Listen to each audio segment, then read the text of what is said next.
All right, so we're down here at Placid Knoll, back at the sawmill today. We're gonna cut up some of these pine logs that we brought down from Bear Ridge. And I'm gonna show you a couple other things too, including something new that I'm gonna try out today. So stick with me and welcome to TWC Projects.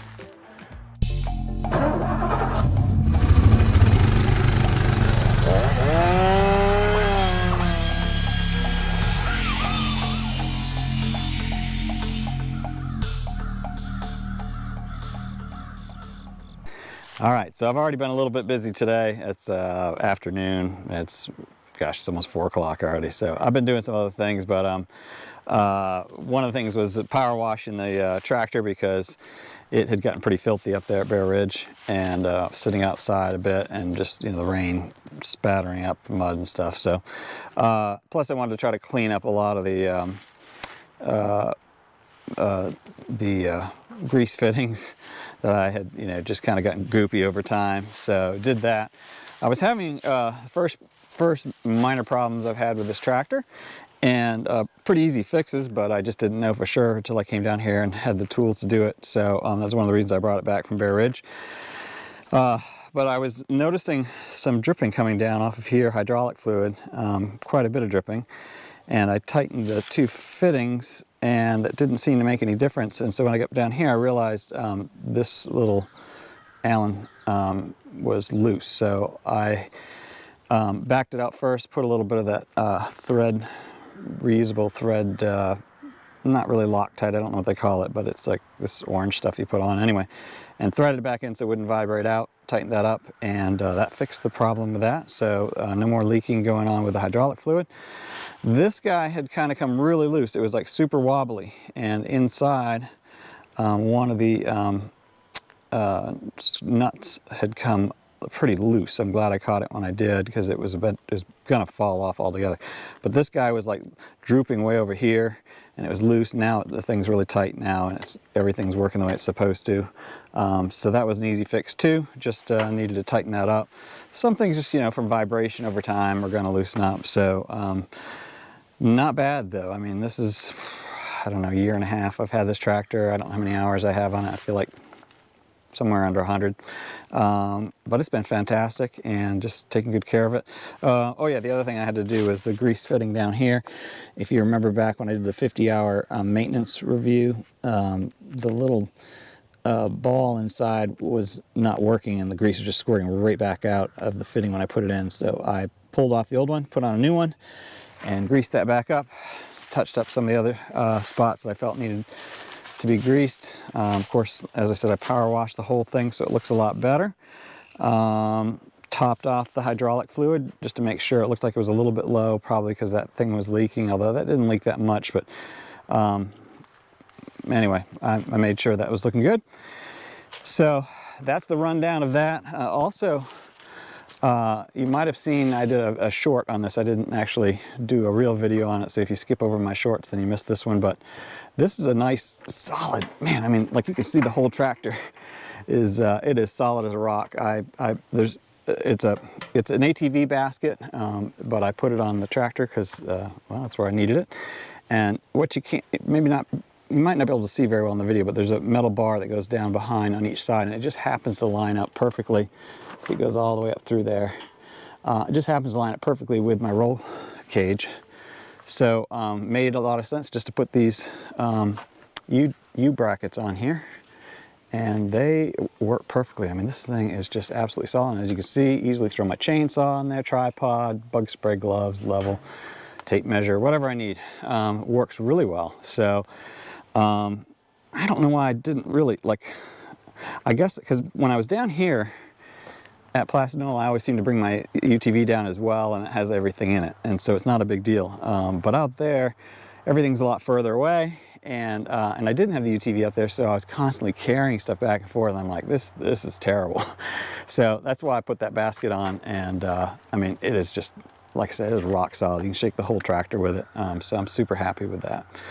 So anyway, let's move on to today's main topic. Was not really the tractor so much, although I'm very grateful to have it, because you saw me in the last video, or not, maybe not the last one, but a recent video, you saw me pulling all those pine logs off the trailer with the UTV's help, but also a lot of it by hand, so no fun. Tractor Grapple's way better. So today we're obviously going to get on the sawmill. We're going to cut up a bunch of hopefully 2x4s or 2x6s. We'll see, or both. And I bought something there that I wanted to share with you. So this is kind of I guess a review today as well on something new. And let's open up and take a look at it.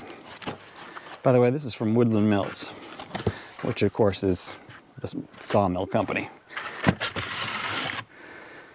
It looks like a little bit of like a transmission jack, but what it really allows me to do is, I might need two hands to get that out of there. It's a little bit heavy. It's made well.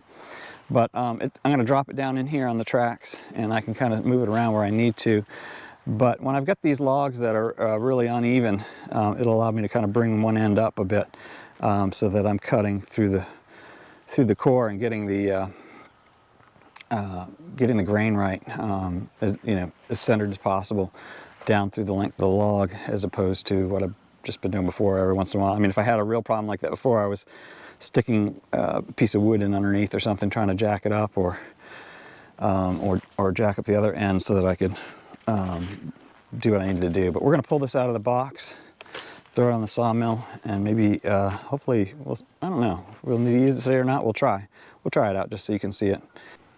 So this thing is called a tow board, and there's a couple different sizes, I think, so make sure you get the one for your sawmill. Mine's the HM126, and anyway, that's the part information.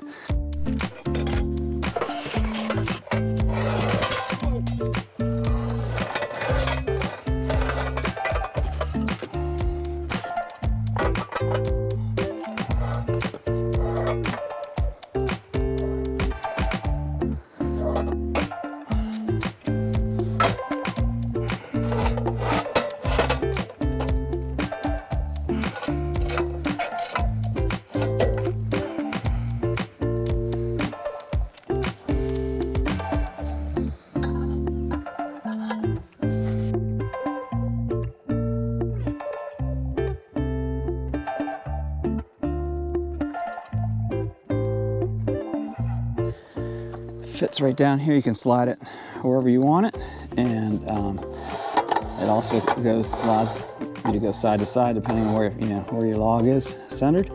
And of course, you just like a car jack, hook right in here and crank it up and crank it down.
All right, so I don't know if that recorded any of that because the camera overheated and shut off. It's very hot out here today. I'm sweating like a pig. Anyway, so what I was doing, and hopefully you got to see me use this tow board, but basically I jacked up my log. I had to turn it around and put the fat end down there, thin end down here, so I could kind of get up and get a straight piece, and then I was able to adjust accordingly with this. And what I've cut here so far is, let's see if we can get that on there, is a 6x6. That was the best I could get out of this small log, and which I think was only like 12 or 13 inches, if that, in diameter, and probably, yeah, 11 or 12. But anyway, so I haven't decided whether I'm making 2x6s or 2x4s out of this. I guess I got to decide pretty quickly here. So, but of course I got multiples of 2s, so I could do 3 2x6s or a combination. So we'll keep going, but I just thought I'd catch up on what I was doing, and I'm glad I did because the camera had overheated and shut off. So we'll get back to it.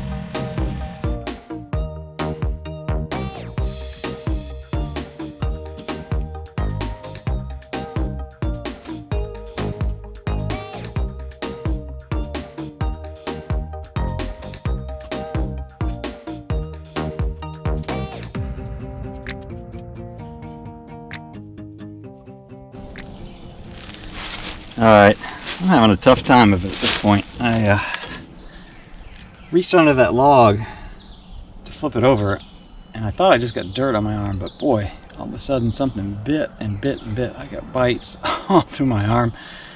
I went up and washed it all off and sprayed some stuff on it to try to help, but man, it is just burning. And of course this blade popped off a second time. Don't really know why it's not staying on. I feel like I've got it adjusted correctly, but it may just be the humidity today. It's just so horrible. Maybe there's a little too much water dripping down through it. Maybe this log's a little wet. I don't know what's going on, but this is the second or third time I've had to open this thing up and get the band back on the wheels. So, no fun.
Alright, so this video might not get made because this is not a good day.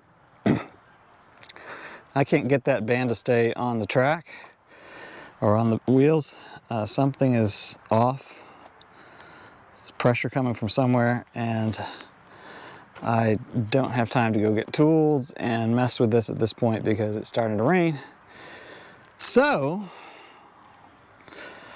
I think I'm gonna wrap it up here, and I'm sorry you didn't get to see I honestly, it's frustrating because I only got 3 2x6s made, and this log was getting close. I would have had this done in about 4 more minutes, but after 3 tries in a row or 4 tries in a row, the band just kept popping right off. So something needs to be adjusted, and it's so stinking hot out here. I can't tell you how humid and hot it is right now. So while the camera kept overheating, so that gives you a sense. So anyway, I think this is it. I will say thank you as always for watching TWC Projects. Thank you for helping me create things, fix things, and enjoy God's creation outside. Today, none of those things have really been super great. It's been super hot, and I'm not able to fix this thing. But I'm gonna just have to cover it all up right now, and I don't know if I'll be able to come back to it tomorrow. If I can, and I'll finish recording. If not, then I'll end here. And anyway, it is what it is. This is the real world sometimes. So, or you know, it's always the real world. But people don't usually want to watch stuff that isn't very fun, and including me. But we'll see. I may put this out anyway, just because it's part of the real deal. It's not always that things don't always go as smoothly as you want. So. I got to get moving here because a few sprinkles are starting to come down. So until next time, have a fantastic day and a fantastic week, and I will see you on the next project.